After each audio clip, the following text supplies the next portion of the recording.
dear Venom, give thy reason. You must needs yield your reason, Sir Andrew. Mary, I saw your niece do more favours to the court servingmen than ever she bestowed upon me. I saw to it orchard. Did she see thee the while, old boy? Tell me that. As plain as I see you now. This was a great argument of love in her toward you. Slight! Will you make an ass of me? I will prove it's legitimate, sir, upon the oaths of judgment and reason. And they have been grand jurymen since before Noah was a sailor. She did show favour to the youth in your sight only to exasperate you, to awake your demorse valour, to put fire in your heart and brimstone in your liver. You should then have accosted her, and with such excellent jest, fire new from the mint, you should have banged the youth into dumbness. This was looked for at your hand, and this was balked. The double gift of this opportunity you let time wash off, and you are now sailed into the north of my lady's opinion, where you will hang like an icicle on Dutchman's beard, unless you do redeemed it by some laudable attempt, either by valor or policy. And anyway, it must be with valor, for policy I hate. I had as lief as brownest as a politician.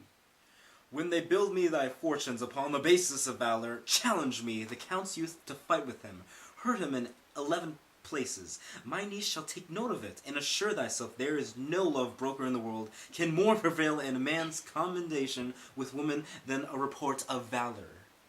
There is no way but this, Sir Andrew. Will either of you bear me a challenge to him? Go.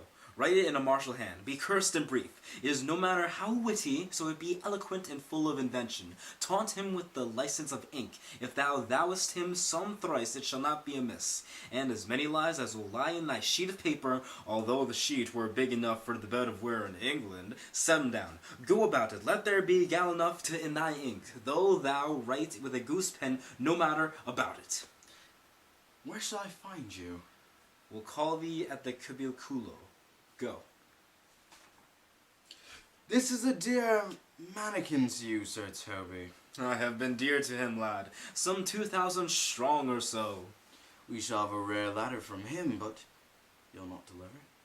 Never trust me, then, and by all means stir unto the youth to an answer. I think oxen and wain ropes cannot hail them together. For Andrew, if he were open, you'd find so much blood in his liver as will clog in the foot of a flea.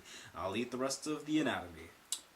And his opposite, the youth, bears in his visage no great presage of cruelty. Look, where the youngest wren of my 9 comes. If you desire the spleen and will laugh yourselves into stitches, follow me. Yond go Malvolio is turned heathen, a very renegado, for there is no Christian that means to be saved by believing rightly can ever believe such impossible passage of grossness. He's in yellow stockings. And cross-gartered?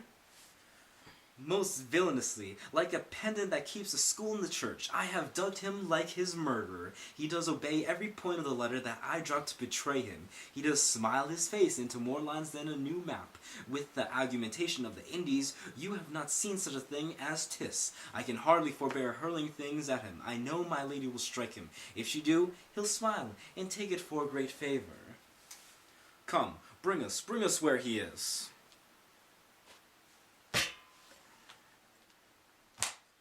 And there you have it, folks. That was a scene from Twelfth Night. It was most eloquent scene. Yes, quite. Yes, quite. Well, if you have any suggestions for anything we should dramatically read, leave them in the comments below, please, and thank you.